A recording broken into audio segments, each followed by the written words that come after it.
वो lucky winner हम choose करते हैं आपके कमेंट से। ठीक है। और हम आपको मुफ्त में माई वाटिका की भूमिक न्यूट्री प्लस सेंड करेंगे। अरे वाह, ये मिट्टी से संबंधित या दूसरे चीज़ों से संबंधित बहुत सारी जानकारी आने वाली है। तो अभी जैसे गर्मी शुरुआत हो गई, तो अब कई लोग कहेंगे कि रिपोर्टिंग मत करो, कई लोग कहेंगे कि ठंडा खाद डालो, कई लोग कहेंगे जी खाद ही ना डालो। ऐसे में इंसान क्या करे? पॉट जो मार्केट में आपके आ रहे हैं, सिरामिक के, टेराकोटा के और प्लास्टिक के, इन तीनों को कैसे वो डिफरेंशिएट करके कि मेरे लिए सबसे बेहतर कौन सा है? इनके साथ दिक्कत ये होती है कि इनके कई बार बर्ड्स नहीं खिलते हैं, और माईवाटी का एक प्रोडक्ट लेने के बाद मैंने देखा है कि मेरे कहीं भी कोई भी ऐसी प्रॉब्लम नहीं। नमस्कार दोस्तों, और दूसरा कैसे हैं आप? आज एक नए टॉपिक पर हम बात कर रहे हैं और बहुत इम्पॉर्टेंट टॉपिक है। आप में से जो वास्तव में गार्डनिंग करना चाहते हैं और जिनको बड़ी डिफ़िकल्टीज़ आती है ना, उनके लिए ये वीडियो बहुत ही ज़्यादा यूज़फुल होने वाली है। अगर आप शांति से इसको सुनेंगे और लगभग थोड़ी सी वीडियो को सुनेंगे तो आप गार्डनिंग को समझ सकेंगे। बहुत सारे मिथ होते हैं, बहुत सारी चीज़ें हम एक दूसरे को देख के करते हैं, तो हम कई बारी गार्डनिंग में बहुत सारी गलती कर बैठते हैं। आपको अपने हिसाब से गार्डनिंग करनी है, मेरे हिसाब से गार्डनिंग नहीं करनी है। ये तो सबसे पहले ज़्यादा इम्पॉर्टेंट है। ठीक है, तो मेरे साथ बैठे हुए हैं आशीष जी। नमस्कार सर। सस्टेनेबल एग्री प्रोडक्ट्स है ना आपका जी।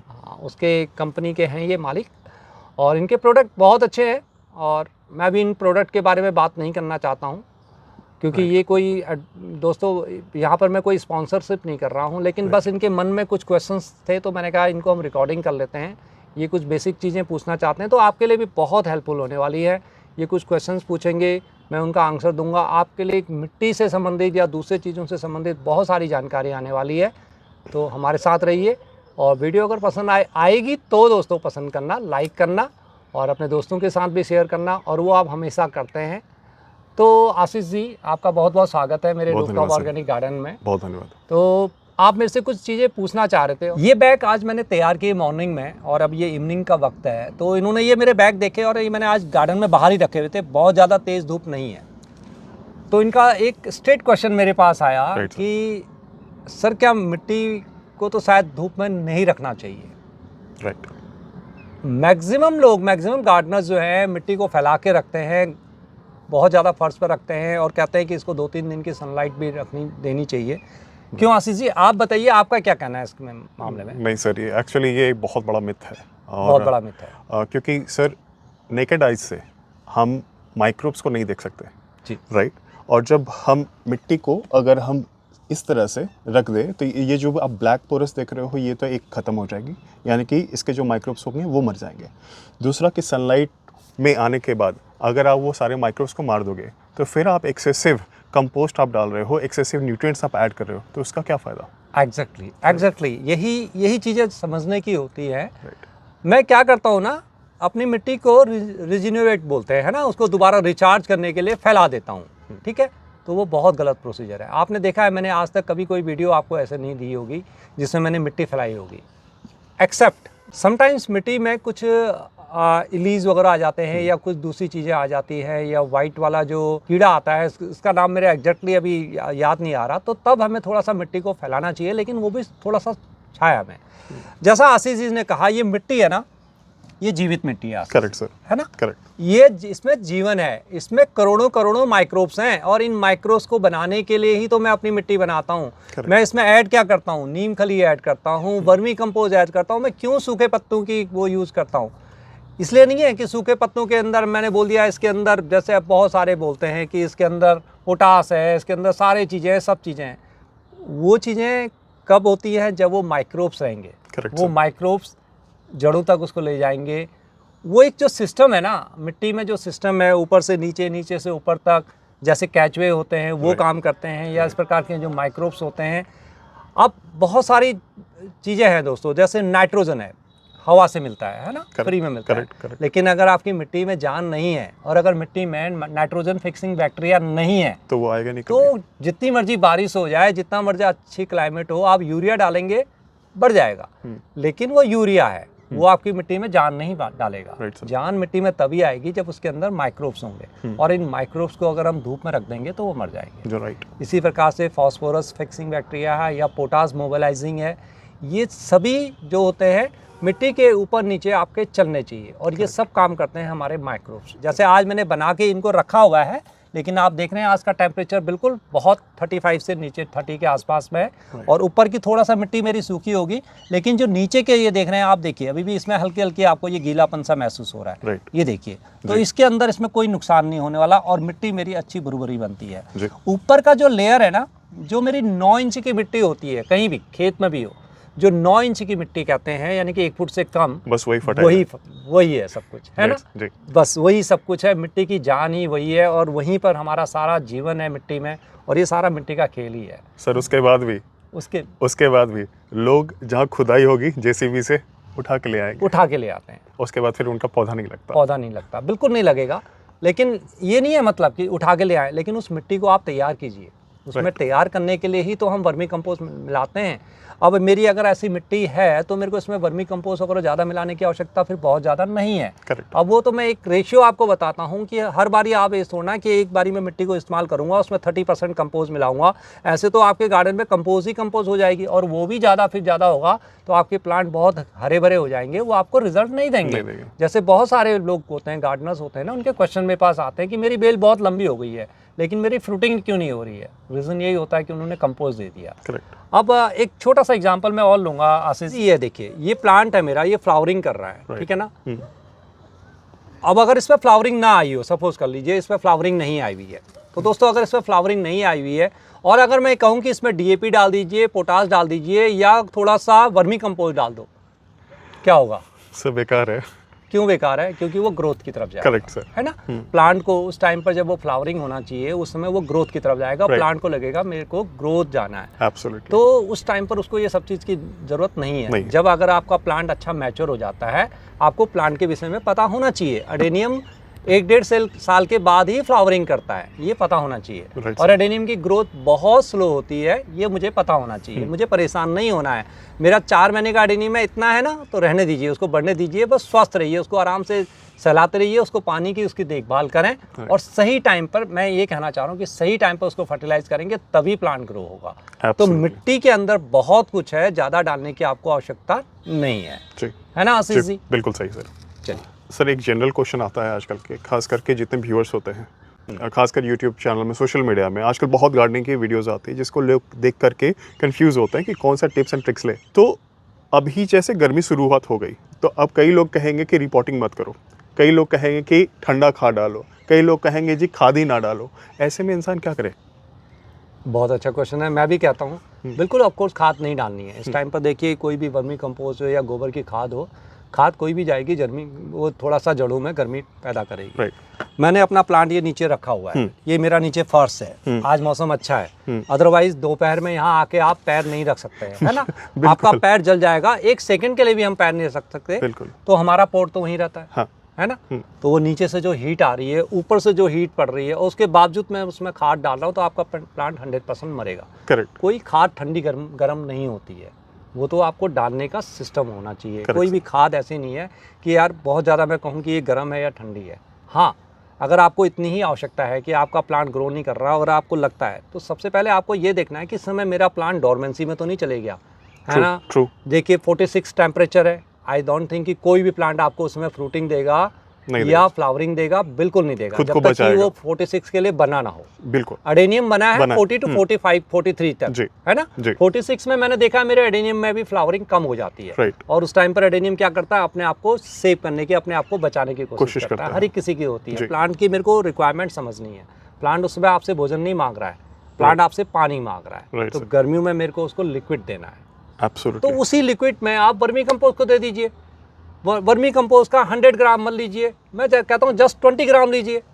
1 लीटर पानी में 20 ग्राम वर्मी कंपोस्ट लीजिए, या अपना किचन कंपोस्ट जो है उसको सिर्फ 20 ग्राम लीजिए, 1 पॉट के हिसाब से या 2 पॉट के हिसाब से। 1 लीटर मैंने बोला, और उसको 2-3 दिन तक उसको भिगा के रख लीजिए। और उसके बाद उसको छानते हुए उसका जो लिक्विड निकलता है, शाम के वक्त हल्का सा, जब आपका पौधा बिल्कुल सूखा हुआ हो तब नहीं डालना है, हल्की सी उसमें नमी हो, ये भी ध्यान रखना है। ठीक है ना, हल्की सी नमी हो तब उसमें आप डाल देंगे, प्लांट उसको इजीली ले लेगा। ठीक है ना। उस समय क्या है कि उस प्लांट बिल्कुल वो डाई नहीं हो रहा है, वो बिल्कुल मुरझाया हुआ नहीं है, और उसको मैं अगर मुरझाए हुए में वो दूंगा तो वो उसको डाइजेस्ट नहीं कर पाएगा, उसको दस्त लग जाएंगे।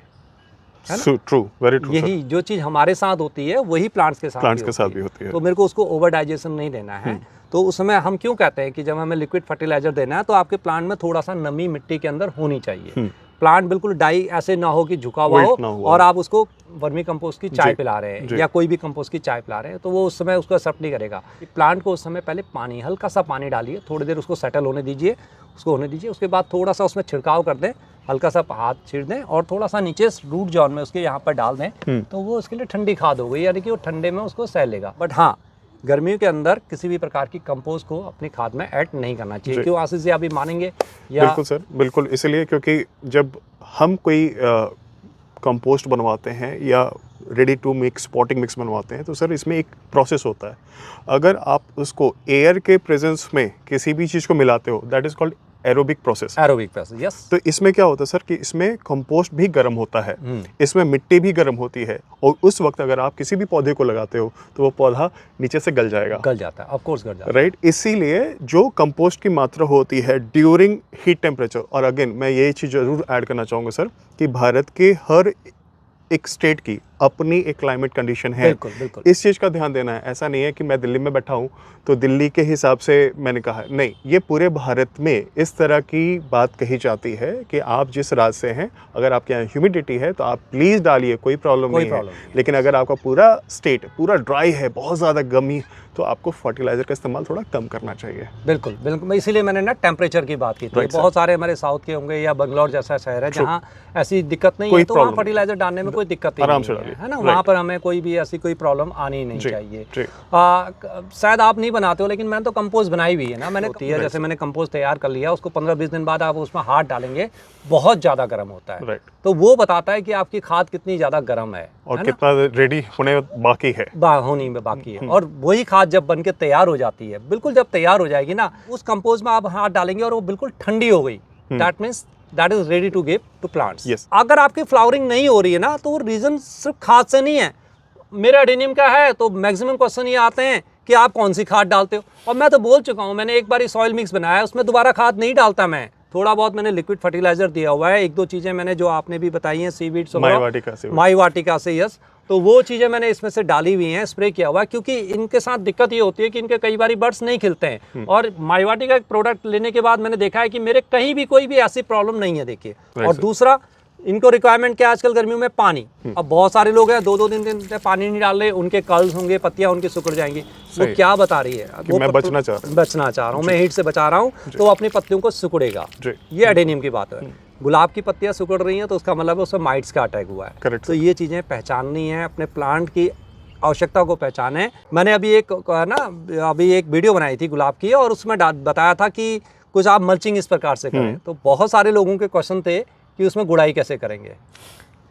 अरे भाई, कहाँ से गुड़ाई का वो आ गया? आप मेरे को बताइए, खेतों के अंदर बहुत ज़्यादा जाके कौन गुड़ाई करता है? गुड़ाई किस लिए करते हैं? मिट्टी का ऊपर नीचे नहीं करना है। मिट्टी का काम जो उसके अंदर जो इतने सारे जो करोड़ों माइक्रोब्स हैं, वो गुड़ाई करेंगे। आपको थोड़ा गुड़ाई करनी है, गुड़ाई की जाती है उसके वीड्स को निकालने। करेक्ट सर, है ना? मैं ऐड करूँगा। बेसिकली क्या होता है, किसी भी प्लांट का जो स्ट्रक्चर होता है और उसके जो फाइब्रस रूट्स होते हैं वह ऊपर की तरफ होते हैं, बिल्कुल ऊपर। अगर आप ज्यादा गुड़ाई करोगे तो उसके जो फाइब्रस रूट हैं, यानी जो फूड मेकिंग जो प्रोसेस करते हैं, वो खराब हो जाएंगे।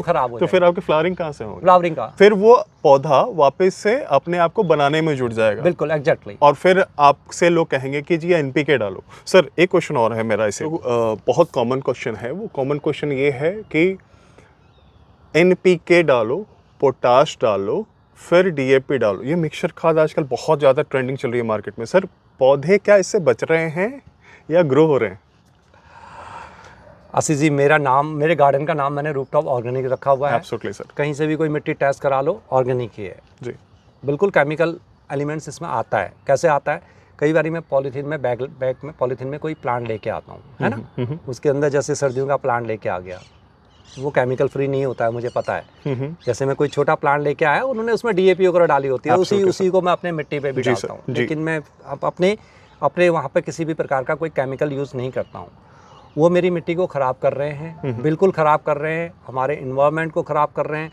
मन में सोच रखा है कि मेरे को अपने इन्वायरमेंट के प्रति बिल्कुल अपना सच्चा रहना है तो मेरे को अपने केमिकल से दूर करना जी, है। best मैं है। केमिकल का आपको बहुत चीज़ ये बता दूं कि आपकी केमिकल आपको बहुत अच्छा रिजल्ट देती है, आपकी मिट्टी को ख़राब कर देती है। आपको बार बार खरीदना पड़ेगा, बार बार डालना पड़ेगा, और एक इसमें डाल के दोबारा से वो नीचे चली जाती है, और उसके बाद मिट्टी ये हो जाती है कि सारा जो एक्स्ट्रा होता है वो आपकी मिट्टी के नीचे जम जाता है, और अगर उसमें पोटास ज़्यादा हो गई, फास्फोरस ज़्यादा हो गया, फिर आपका प्लांट ग्रो ही नहीं करेगा। तो थोड़े टाइम बाद आपकी जो मिट्टी है वो बिल्कुल बकवास। इसमें मैं एक लाइन ऐड करना हूँ, जैसे आपने कहा ना कि वो सारी न्यूट्रिएंट्स नीचे चली जाती है, तो इस नीचे को समझने के लिए समझते हैं कि there is one fungus sir जिसको माइकोराइजा कहते हैं, माइक्रोराइजा, उसको फिर ऐड करना पड़ता है, ह्यूमिक एसिड ऐड करना पड़ता है, फल्विक ऐड करना पड़ता है ताकि ह्यूमस बने, एक ह्यूमन बने, फिर जाके वो जितने भी 21+ माइक्रोन्यूट्रिएंट्स होते हैं वो एक जगह कलेक्ट होते हैं, तब जाके फिर से वो रिजुवेनेट होता है सर। बट बात वही हो गई ना, हाँ अगर मैं केमिकल यूज कर रहा हूँ अपनी मिट्टी को खराब कर रहा हूँ तो फिर मेरे को सारी चीजें खरीद के लानी पड़ेगी, है ना, और तभी आपको रिजल्ट मिलेगा, तभी आपको रिजल्ट मिलेगा। व्हाई नॉट, उसको अवॉइड ही क्यों ना करें हम। Make sense. एक साल आपका थोड़ा सा ऑर्गेनिक में आपको कम रिजल्ट मिलेगा जी, लेकिन बी प्रिपेयर ना। देखिए ये एडेनियम को रखने के लिए मैंने नीचे ये एक बना रखा है, इसमें नारियल का, मिट्टी का, सब ये इस प्रकार से रखा हुआ है, और इसमें एयर जाए करके मैंने एक ईंट का पत्थर का टुकड़ा भी बना रखा है जिससे कि इसकी एयर भी बंद नहीं होनी चाहिए। तो ये सब चीज़ें क्यों हम करते हैं, क्योंकि एडेनियम को नीचे से भी हीट ना मिले, एयर फ्लो हो, एयर फ्लो जरूरी है, एयर फ्लो बहुत जरूरी है। अगर आपने उसमें एयर फ्लो नीचे से रोक दिया ना तो आपका प्लांट ग्रोथ नहीं करेगा। Right, very right. और इस चीज को समझना चाहिए, सभी को समझना चाहिए। और इंडोर प्लांट वालों के लिए मैं खास तौर पर कहूँगा, जब इंडोर प्लांट लगाते हैं तो एक्स्ट्रा इसीलिए मर जाते हैं क्योंकि हम उसके नीचे प्लेट लगा देते हैं, और प्लस वो स्टैंड भी लगाते हैं तो भी लोहे का होता है, वो भी हीट ऑब्जॉर्ब करता है। तो वो उसके नीचे आपको ओपन रखना है। प्लेट अगर लगा रहे हैं तो आप एक काम करिए, देखिए जैसे आप इसमें लगा रहे हैं तो इसके साइड में यहाँ पर जो है ना कहीं पर छेद बना के रखिए। ये देखिए मेरे यहाँ पर आपको ये साइड में दिख रहा है छेद, ये बिल्कुल नीचे साइड में। तो इससे क्या होगा कि साइड में बिल्कुल अगर कोने पे अगर आपका छेद है तो वहाँ से उसका एयर फ्लो चलता रहेगा। 8-10 छेद अपने आप कर लीजिए। प्लास्टिक पॉट में मैं खास तौर पर कहूँगा, क्ले पॉट में जरूरत नहीं होती, वो तो अपने आप ही सारा चीज़ें अपने आप क्ले पॉट करता है, लेकिन क्ले पॉट आजकल चलते नहीं है। Right sir. सर एक बहुत बढ़िया क्वेश्चन आया जो कि it would be my last question, क्योंकि ये कॉमन क्वेश्चन है आम जनता की।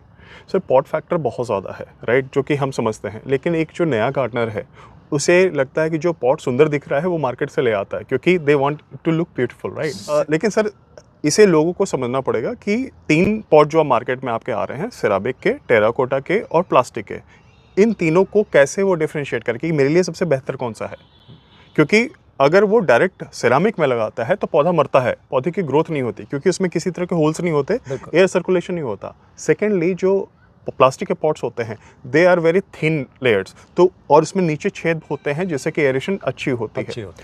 जो थर्ड वन है टेराकोटा सर, वो काफ़ी एक्सपेंसिव होता है, इसीलिए लोग उसको थोड़ा सा अवॉइड करते हैं, विच आई अंडरस्टैंड। लेकिन आप क्या समझते हैं कि कौन सा पॉट सबसे बेहतर होगा? टेराकोटा मिट्टी के जो बने होते हैं दे आर बेस्ट, राइट। लेकिन उनके साथ दिक्कत ये होती है कि गिर गया एकदम से कड़ाक, बारिश के अंदर थोड़ा सा गला तो एकदम क्रैक, वो थोड़ा महंगा हो जाता है, तो हर एक कोई नहीं ले पाता है। मैं इसलिए कॉमन आदमी के उस पर नीड्स पे जाऊंगा, तो प्लास्टिक पॉट आप इस्तेमाल कर सकते हैं, लेकिन प्लास्टिक पॉट्स में जो मिट्टी को भरने का काम है और मिट्टी को पोरस बनाने का काम है वो होना चाहिए।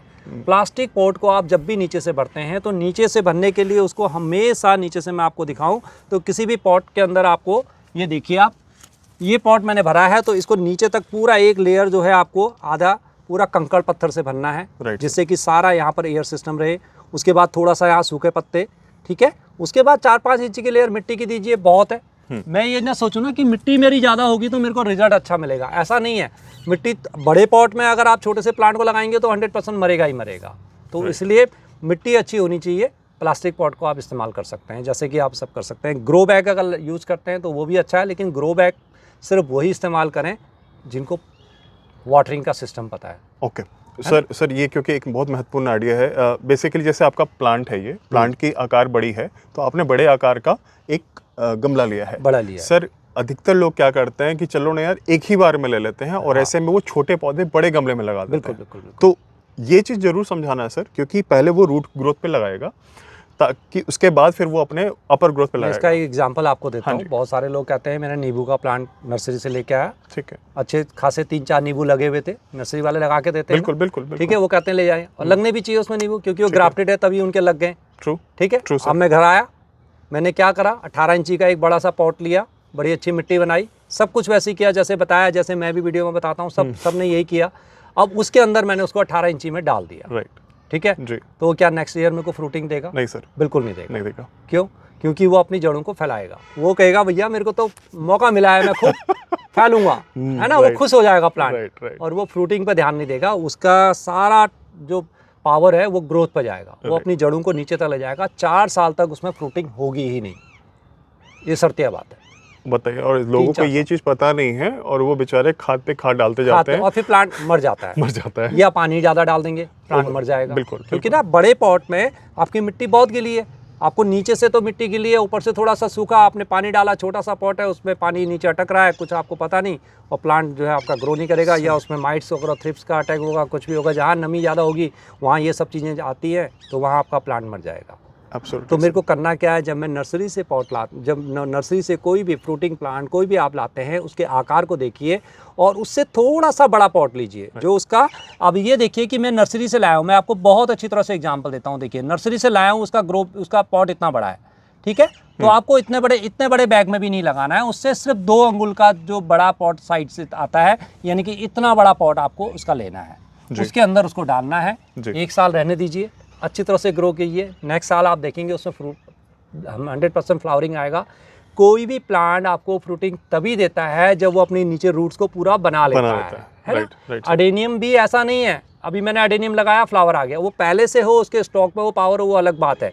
लेकिन अदरवाइज क्या होता है, वो पूरा जाता है नीचे, पूरा फैलता है और उसके बाद ही वो फ्रूटिंग देता है। मैं आपको ना एग्जांपल दे सकता हूँ, जो सामने वाला मेरा अडेनियम आप देख लें जी, है ना, बीच वाला है, इसमें जो ये फ्लावरिंग हुई है सब अभी लास्ट में हुई है, सबसे लास्ट में हुई है। इसका रीजन ये था कि इसको मैंने रिपोर्ट किया हुआ था, इसको मैंने फरवरी में रिपोर्ट किया। गमला इसका देखिए साइज बहुत बड़ा है, बहुत बड़ा है। अब अडेनियम में इतना बड़ा प्लांट है तो उसको नीचे तक जाने में, अपने रूट बनाने में टाइम लगेगा, है ना। और मैंने हार्ड प्रूनिंग इसकी की हुई थी, तो वो नीचे गया, उसने अपनी प्रूनिंग ली और अपनी पावर पूरी जनरेट की, और अब आपके सामने इसका रिजल्ट है। बहुत सुंदर है ना। तो पॉट साइज बहुत इंपॉर्टेंट करता है कि आपको कब कैसे पॉट का इस्तेमाल करना है। ये चीज़ें अगर आप सीखेंगे ना तो आप गार्डनिंग में बिल्कुल मास्टर बन जाएंगे। बिल्कुल। आई थिंक कि काफ़ी लोगों के डाउट्स भी इसको पूरे हुए होंगे, है ना। तो आपके साथ बात करके मुझे भी बहुत अच्छा लगा। वीडियो बहुत लंबी हो रही होगी शायद, है ना, फिर क्या है कि लोग बोर होने शुरू हो जाते हैं। लेकिन गार्डनिंग की अगर ये टिप्स अगर दोस्तों समझ में आती हैं और आप गार्डनिंग को समझ पाते हैं ना, तो ये छोटी छोटी चीज़ें आपको बहुत मास्टर बनाती हैं। देखिए मैं अपना कोई प्रोडक्ट बेचता नहीं हूँ, मैं ना ही कुछ ऐसा काम करता हूँ। मेरे को चेहरे पे तो खुशी तब होती है जब आप में से बहुत सारे लोग थैंक यू मेरे को लिखते हैं और कहते हैं कि मेरे भी इस साल अच्छी फ्रूटिंग हुई है और मेरे भी अच्छे मेरे को रिज़ल्ट मिले हैं, और वही सब मैं चाहता हूँ। तो मैं ऐसा कुछ नहीं कहता हूँ कि ये मेरे हाथ में जो देख रहे हैं ना ये है, इसको डालने से ये हो जाएगा। कैसे हो जाएगा आप बताइए ना। मेरी मिट्टी सही नहीं है, मेरी सब कुछ नहीं है, तो मैंने आपका एक प्रोडक्ट ले लिया, सपोज कर लो आपका एक बड़ा अच्छा प्रोडक्ट है, क्या है जो बहुत अच्छा, सी शक्ति है, मैंने सी शक्ति ले लिया, ठीक है। अब आपको मेरे को मैं एडवर्टाइजमेंट करना है और मैंने बोला कि ये मेरे अडेनियम के प्लांट है, देखिए, है ना, और ये अडेनियम के प्लांट है, तो इसमें मेरे को फ्लावरिंग नहीं हो रही है। अगर आप एक इस चीज़ को डालेंगे इसमें फ्लावरिंग हो जाएगी कभी नहीं होगी, बिल्कुल नहीं होगी, क्योंकि वो डिपेंड करता है आपका सॉइल कैसा है, स्टेज क्या है प्लांट की, बहुत सारी चीज़ें बनेगा। सी शक्ति अपने हिसाब से काम करेगा, बिल्कुल सर। वो प्लांट को फ्लावरिंग के लिए बूस्ट करेगा, उसमें पोटास है आपका, है ना, और वो बर्ड्स को खिलने में आपकी मदद करेगा, गिरने नहीं पावर प्लांट को देगा। लेकिन बाकी जो जान है, जो प्लांट को चाहिए, जो मेन चीज़, वो उसको उसकी सॉइल देगी। कंप्लीट प्रोसेस है। वो टेम्परेचर देगा आपका, क्लाइमेट कैसा है ना, आपके वहाँ बहुत ज़्यादा क्लाइमेट है, ठंड है, अभी कैसा है, बारिश हो रही है लगातार, बहुत ज़्यादा जब बारिश होगी ना इतनी फ्लावरिंग हमारी नहीं होती है, क्योंकि सारे प्लांट बिल्कुल एकदम ग्रोथ पे चले जाते हैं। मैं चाहते हुए भी इनको नहीं रोक सकता हूँ, मेरे को पत्तियाँ हटानी पड़ती हैं। इस समय जितनी अच्छी हो रही है, क्यों, उस टाइम पर इनका ग्रोथ का टाइम है, तो मैं भी कहता हूँ भैया जाओ, कोई बात नहीं, फ्लावरिंग तो फिर आ जाएगी ना मेरे पास। अगस्त सितंबर अक्टूबर मेरे पास पड़ा हुआ है, नहीं सॉरी सितंबर अक्टूबर मेरे पास फ्लावरिंग के लिए पड़ा है। अब आप ग्रोथ करिए ना, तो ये जो आप देख रहे हैं फिर इतने बड़े बड़े मोटे होने शुरू हो जाते हैं। तो यही प्लांट के साथ हमें करना है, प्लांट्स की आवश्यकता को समझना है, और फ्लावरिंग के लिए बहुत सारी चीज़ें आपको माइंड में रखनी होती हैं। 1-2 चीज़ों से कुछ नहीं होता है। अगर आप राख का इस्तेमाल करते हैं तो आपको पता होना चाहिए कि राख जो होती है वो आपके जो pH लेवल है उसको बढ़ा देती है। उसको अगर 6 पर है और अगर आप 1 चम्मच डालेंगे तो वो 7 पर हो जाएगी आपकी, और इसी प्रकार से आप राख का इस्तेमाल करते रहेंगे, 8-9 पर पहुंच जाएगी, आपका प्लांट किसी काम का नहीं रहेगा। या दूसरी चीज़ें जैसे बताते हैं वही चीज़ें आपने कर ली तो आपकी pH वैल्यू घट जाएगी। तो आपको जब pH के बारे में पता हो, ये सब चीज़ें पता हो, तभी उन चीज़ों को इस्तेमाल करिए। इसी का नाम गार्डनिंग है। तो दोस्तों वीडियो बहुत लंबी हो रही है, इससे पहले कि आशीष जी कोई क्वेश्चन और करें अब मैं इसको यहीं पर एंड करना चाहूँगा। क्योंकि सर गार्डनिंग ऐसी टॉपिक है कि जिसमें जितनी चर्चा की जाए कम है, बिल्कुल कम है, किंतु लोगों के समय को देखते हुए हम इस वीडियो को यहीं पर समाप्त कर रहे हैं। और आई होप कि अगर जिन्होंने पूरी वीडियो देखी होगी ना, उनको बहुत कुछ समझ में आएगा। और आप आशीष जी देखना, बहुत सारे लोग मेरे को इसमें थैंक्स लिखने वाले हैं, है ना दोस्तों, बहुत सारे। तो दोस्तों वीडियो को एंड करते हैं, लेकिन उससे पहले मैं अक्सर आपसे सवाल पूछता रहता हूँ। आज मैंने मिट्टी के बारे में आपसे सवाल करा, बहुत सारी चीज़ें आपके साथ डिस्कस करी, तो मैं एक बहुत छोटा सा क्वेश्चन करता हूँ। हम ह्यूमिक एसिड भी मिलाते हैं ना, मिलाते हैं ना Ashish ji? Right sir. Humic acid मिट्टी में क्या काम करता है, क्या आप बता सकते हैं मुझे?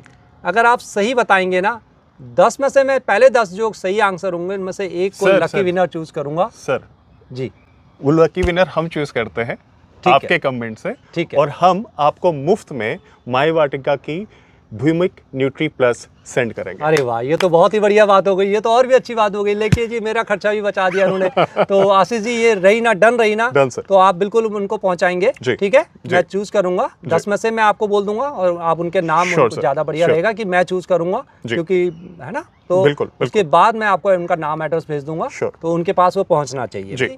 तो दोस्तों लग जाइए ना, कमेंट्स में लग जाइए, वीडियो देखते ही आपको इसका आंसर ढूंढना है। क्या पता अभी ऐसे भाग्यशाली विजेता हूँ। मैं चाहता हूँ आप गार्डनिंग से जुड़ें, इसीलिए मैं ये सब चीज़ें चाह रहा हूँ। और आप जब इसके ऊपर जाएंगे, ह्यूमिक एसिड के ऊपर जाएंगे, आप इसके आंसर बता पाएंगे ना, इट मीन्स आपको थोड़ा सा नॉलेज है। और ऐसी ही नॉलेज मैं आपसे चाहता हूँ, फिर आप देखेंगे धीरे धीरे गार्डनिंग में आप भी एक्सपर्ट है। छोटा सा गिफ्ट जब मिलता है उसकी पैसे की वैल्यू नहीं होती है, लेकिन ये होती है कि मैंने ये अर्न किया है, मैंने ये अर्न किया है। क्यों आशीष जी, सही बात है ना? तो फिर मिलते हैं। धन्यवाद आशीष जी, आपका भी बहुत बहुत, आप हमारे साथ जुड़े। वेरी मच कांग्रेचुलेशन सर, आपके 50K सब्सक्राइबर नोट पे आपसे लिटरली ऑथेंटिक इन्फॉर्मेशन मिलती है, और आज आपसे बात करने का हमें सौभाग्य मिला, इसके लिए आपका बहुत धन्यवाद। Thank you. मेरे बहुत सारे सब्सक्राइबर भी मेरे को ये बोलते हैं कि सर जो आप समझाते हो, बहुत थोड़ा सा लंबा बोलता हूँ मैं, लेकिन मैं कोशिश करता हूँ कि उनको पूरा अच्छी तरह से समझाने की कोशिश करता हूँ। शॉर्ट में तो आप 2 मिनट 3 मिनट की वीडियो से कुछ समझ में नहीं आता है, तो ये वीडियो बहुत यूज़फुल होने वाली है। लंबी है, आराम से बैठ के देख लीजिए, डाउनलोड कर लीजिए, फिर देखिए, देखते रहिए। मिलते हैं किसी और वीडियो में, तब तक के लिए नमस्कार। चारों तरफ से मुझे कट करने के इशारे आ रहे हैं। Bye bye.